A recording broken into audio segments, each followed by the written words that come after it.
There's a new Gallup poll that shows a record number of adults in the U.S., 5.6%, now identify as LGBTQ. The increase is really being driven by the younger generation, and really Gen Z adults are changing the landscape of the way people identify their own sexualities. A recent Gallup poll was released showing that more Gen Zers are identifying as LGBTQ+ than any generation before. Why are these numbers increasing?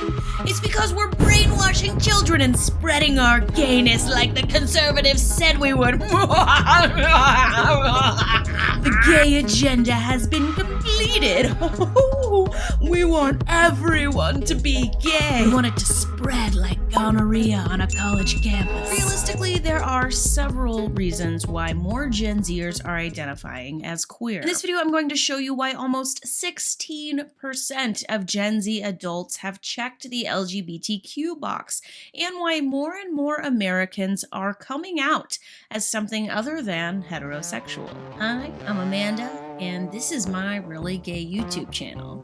Please subscribe so that women will think I'm slightly hotter than my looks deserve. In 2020, Gallup interviewed more than 15,000 Americans aged 18 and up. The result was a finding that 5.6% of all Americans identify as LGBTQ. When they compared that result with the last year that question was asked, which was 2017, they found a 1.1% increase. The reason for that 1% increase?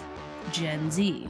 We define Gen Z as those born between 1995 and 2012. A whopping 15.9% of Gen Z adults identify as LGBTQ. But what are the circumstances that led to this increase in our young people identifying more and more as queer? Well, there are three major factors when going over the data and trying to figure out the cultural shift amongst young Americans from heterosexuality to more queerness. First off, it's just easier to be queer today. If you showed these statistics to an alien who had no knowledge of the history of American politics, they might conclude that more young people are coming out as queer because there's simply more LGBTQ folk that are being born. And they would, of course, be dead wrong. What? But the first conclusion I thought of when I saw these statistics was that it's simply more acceptable to be gay today than it was in the past. And I was right. 2 in 3 Americans believe same-sex couples have the right to marry, according to a 2020 Gallup poll. If you compare that question to the very first time it was asked by Gallup, back in 1996, only 27% of Americans believed same-sex couples should have the right to marry. The amount of people in America who are pro-gay marriage literally more than doubled in just a 24-year period. There are a number of reasons for this. More people have come out of the closet, which means the average straight person is much more likely to have a gay relative or a gay friend. I know for me, sometimes it seems like everybody gay. Everybody gay, everybody gay. Like, I'm kind of one of those people who surrounds myself with so much rainbowness that going forward, it actually would make more sense if all of my friends who are straight would come out to me as straight rather than my queer friends coming out as queer. It's like if the guy speeding through your neighborhood in a bright yellow Mustang were to roll down his window and yell out, "I have a tiny tell us something we don't know, dude." Like, the world is gay now. I mean, my world is pretty gay, so I am literally more shocked when I find out people are straight. Another reason popular opinion on gay marriage has shifted is that queer characters in TV and movies are more present than ever. According to a 2019 report by GLAAD, of the 879 regular characters expected to appear on broadcast scripted primetime programming this season, 10.2% were identified as gay, lesbian, bisexual, transgender, and or queer. This is the highest percentage GLAAD has found in the 15 years this report has counted all broadcast series regulars. And if you're looking at social media platforms and how they interact with LGBTQ individuals, there are hundreds and hundreds of queer YouTube channels, thousands of gay and lesbian and trans TikTokers, There is like more people than ever on Facebook, Instagram, Twitter, all of the platforms, more than ever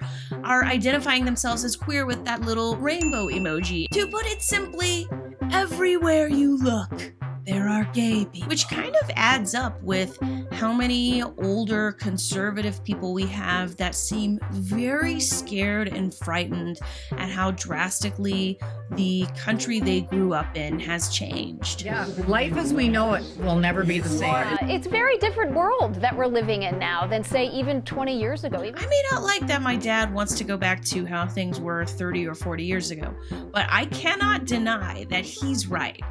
Things are different, really different. Like, if you were some middle-aged guy who got Han Solo'd back in the 80s and you woke up today, you'd be walking around going like, what the f is that? I just saw two guys kissing and I told the police and they didn't even arrest them. Like, a couple things.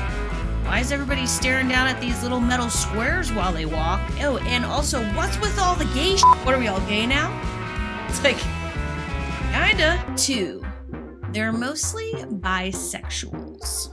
1 in 6 Gen Zers aged 18 to 23 identify as queer. The vast majority of those Gen Zers polled, 72%, identify as bisexual. That means 11.5% of all Gen Z Americans consider themselves to be bisexual. So why are more young people willing to admit that they're bi? I suspect it comes down to 2 factors. The first relates to the idea of queerness being on a spectrum, which a lot of LGBTQ people subscribe to. It's called the KINSEY scale, or more practically, the heterosexuality-homosexuality rating scale. I'm just a little confused as to why they didn't call it the how f***ing gay are you scale. The way it works is that the scale goes from 0 to 6, with 0 meaning that a person identifies solely as straight, and 6 meaning a person identifies solely as gay. There is just a far greater chance that you're going to list a 1 through 5 than there is you'll list a 6.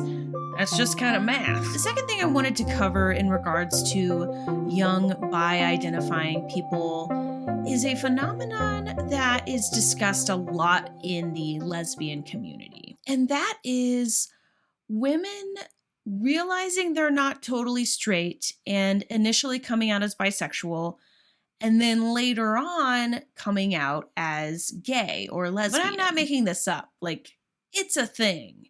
If you go to the late bloomer lesbian subreddit, almost every day there is at least one post about somebody who formerly identified as bisexual now realizing that they are actually a lesbian. I absolutely believe 100% of people when they tell me they are bisexual. It's just that for some queer people, not all, but for some queer people, there can be a transition period between when they identify as straight and when they identify as gay. And again, for some, not all, but for some queer people, that transition period can be a time in their life when they are identifying as bi. 3, being in the closet is going extinct. If you look at the queer identifying statistics from a generation to generation standpoint, starting with the past, when you go forward, with each generation, more and more individuals are willing to come out and identify as queer. You've got almost 16% of Gen Z, 9% of millennials, less than 4% of Gen X, 2% of baby boomers, and 1.3% of traditionalists. I was today years old when I learned there's a generation older than baby boomers, and they're called traditionalists. Holy sh**, how on the money was that name? Back to my point. I think we can all agree that even back in like the 1940s, there weren't just 7 gay people sprinkled across the country like some sort of homo needles in a hetero haystack. The fact that those percentages exponentially increase with generations is not surprising at all when you consider the fact that in those earlier generation, those small percentage of people turned out to be some of our parents and aunties and uncles and relatives. All those queer aunties and moms and dads and people who were willing to come out of the closet back then surely made it more likely that anybody they're close to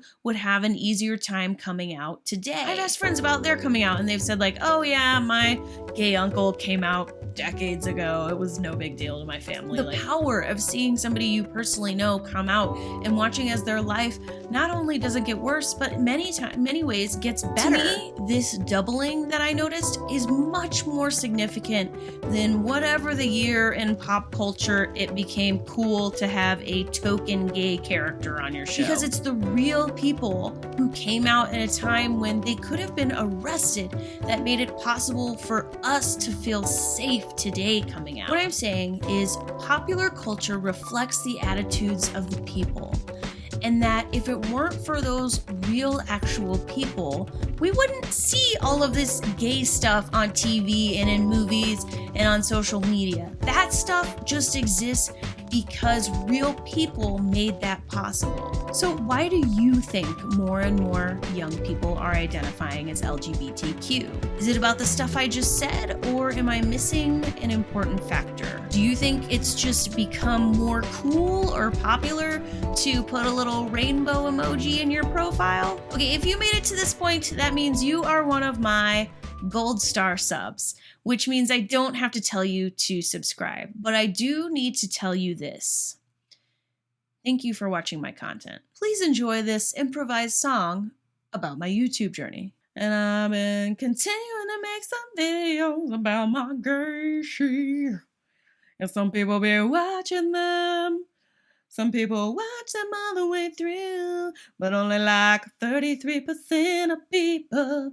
So obviously I'm not giving them enough of a reward at the end. This is your reward.